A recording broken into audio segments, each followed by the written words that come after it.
Adesso mi prendo un panino prima di fare un po' la recensione. Vado qua da Paola che così magno. Mi voleva bonzo prosciutto crudo. Per fortuna che era il cool. Quando che veniva da Ardago a correre in bici, fermava e qua del negozietto a mangiare un panino.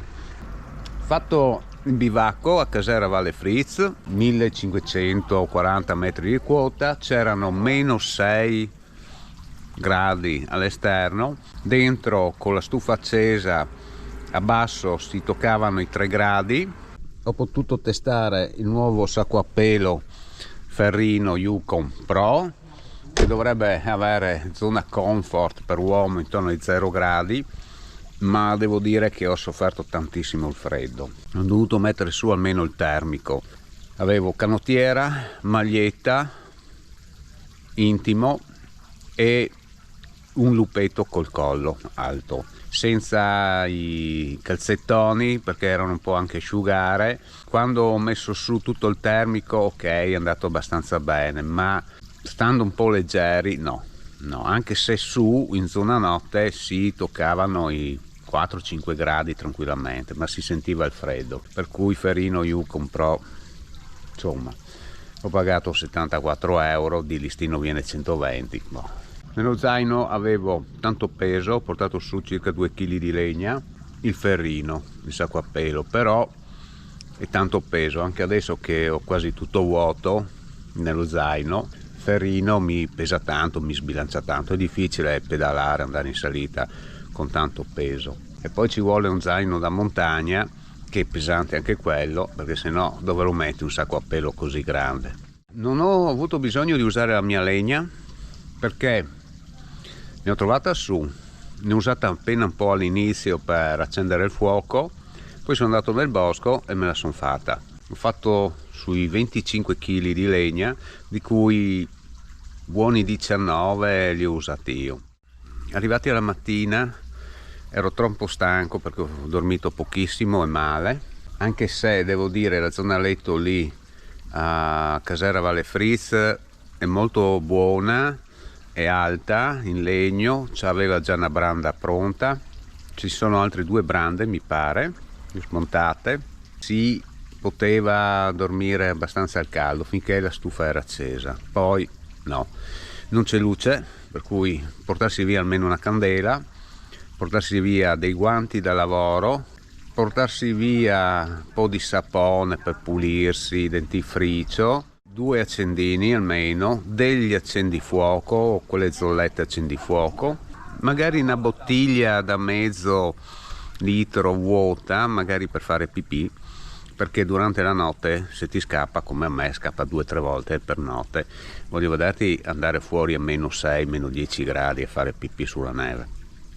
Meglio avere una bottiglietta dedicata, quelle col tappo largo, tenerla portata a fare e poi la mattina dietro svuoti tutto. Luci da testa, luci da poter accendere, magari candele o lampade ad olio, oppure quelle luci che possono stare accese per ore, power bank. Attenzione che col freddo i power bank calano tantissimo, hanno fatto tanta fatica a ricaricare il telefono, la GoPro, la DJI, per cui tenevo tutto vicino alla stufa che col calore almeno andavano un po' meglio. Ho caricato anche le luci che le ho utilizzate durante la notte, anche lì ho avuto qualche problema a ricaricarle, ma a fin dei conti diciamo che 2 grossi power bank e magari uno medio piccolo di scorta andrebbero bene. Allora, il copertone chiodato va bene sul ghiaccio, sulla neve un po' meno, mentre le catene che ho fatto io cioè reggono bene la velocità, si riesce a fare asfalto, però sono macchinose da assemblare, da montare, hanno tenuto bene la velocità, però sul ghiaccio non rendono benissimo. Sulla neve è un po' meglio, ma sul ghiaccio, anche perché come si può vedere sul copertone chiodato c'è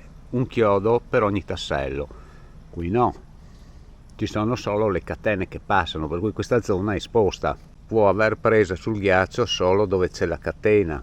Pro e contro: le catene si possono mettere su quando vuoi, Non ti devi fare tutta la Venezia delle Nevi, 10 km di salita con sulle catene. Se fossero facili da montare, veloci, prendi, sei sul posto, giri la bici, metti su, in 5 minuti hai montato la catena e parti. Però la tenuta sul ghiaccio è ancora un po' lì, non perfetta. La tenuta del copertone chiodato sul ghiaccio è buona, ottima. Sulla neve, come dicevo prima, un po' meno. Meglio il copertone davanti. Il problema è che il copertone chiodato non lo puoi mettere su una volta arrivato in cima. Che te fai? Te lo metti nello zaino il copertone chiodato e ti metti lì a smontarlo. Sai che con questo ti tocca farti tutto l'asfalto coi chiodi, e in questo caso ci vorrebbero 2 copertoni chiodati, uno davanti e uno dietro. Ti voglio vedere a guidare così. È pedalabilissimo, cioè è come un mattone di cemento sulla ruota. Fai una fatica boia, poi io col peso che avevo ieri ho fatto doppia fatica. Attenzione, i chiodi tengono bene sull'asfalto e si può correre anche abbastanza per molto tempo con i chiodi. Il fatto è che se fai inchiodate, fai drift eccetera, saltano via. Tanto che Schwab mette come avvertenza che il copertone va utilizzato su asfalto per almeno 40 km e rodato prima di utilizzarlo sul ghiaccio, di non usarlo assolutamente nuovo su ghiaccio perché non terrebbe. Dunque, vabbè, a sto punto dico che devo finire il panino e ho fame. Ciao a tutti, prossimo giro.